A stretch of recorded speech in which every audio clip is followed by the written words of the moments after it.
groups does have a say in terms of hygiene.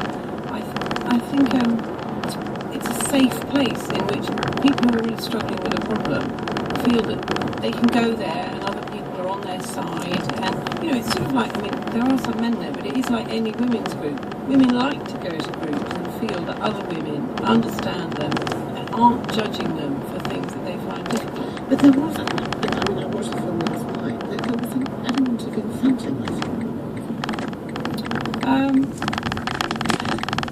Well, it's interesting you say that. One of the things with my films that I always find is people watching films, watching the films, take away their own kind of conclusions. I think a lot of people at those groups and a lot of people watching the film, some of the people who have watched it already, have felt very drawn to those groups. And maybe you're an individualist, Jenny, and you slightly recoil. But I am very struck by the fact that people have seen the film. Well, by and large, their reaction is there's a lot of camaraderie, there's a lot of warmth, and it's an environment that a lot of women do want to be in. And I have to say, I frequented those clubs, not as a member but as a filmmaker for a number of months, and it's like going anywhere on a weekly basis. You kind of make allegiances and you make friends, and actually you sort of don't want to leave. How common was it for women to be yo-yo dancers like Jackie, the one that astrology goes up? Yes, I know. I think there's no question there are a lot of recidivists at swimming clubs. And in a way that's not surprising because people struggle with eating for all sorts of different reasons, very complicated reasons. But sometimes it's a time of life, at different times of life, different factors. If you obviously having children is a major issue, you would have to put on weight then. But the menopause is another issue, or trauma, or stress, or all sorts of triggers for people. And aging, women get put on weight almost inevitably as they get older. Tell me about it. So I think that it's inevitable that people will come back. You can sort of learn your lessons. The lessons that you're learning are not very complicated.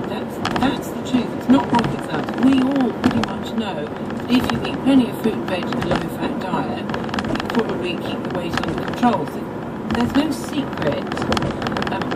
So why are they there? It's because actually you may know that, but the problem is how do you stick to that? And clearly people find it very difficult to stick to that on their own without being sort of monitored and checked up on. There were two sisters, Sharon and Joan, in the family. One has lost a which was a sex solution. The other has lost a bit and since substantially. Why did you focus on them? Well, they're very likeable women. And Joan has got a very dramatic story. But actually why I focused on them was that they're two black women from Macomb. And one of the things that I wasn't just exploring the emotional reasons why people were overweight. You only have to scratch the surface and realize there's a whole load of other factors why people are overweight. But I loved it that Weight Watchers Club in Dulwich. There were women sitting side by side from incredibly different backgrounds, and Joan and Sharon are there because, and they're very articulate about it. They explain it very clearly. They are there because they have been overeating since they were very young, because they're from a very deprived background. Mother didn't have any money, single parent, and when she wanted to get them treated properly, the treat she could most easily afford was subject food. And I think and that set a pattern which they've really struggled to overcome. What I find really interesting is that they're sitting cheek by jowl at a meeting with a woman who's put on weight for the completely opposite reason, which is that she's very comfortable off and can afford to eat.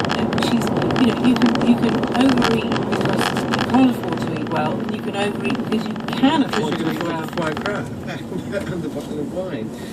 And what I found really, I think, most moving was that Sharon and Joan end the film in fish and chip shop, eating a huge plate of fish and chips.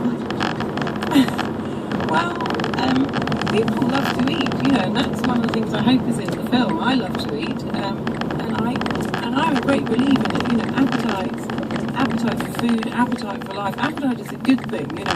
It's important not to lose sight of that, you know.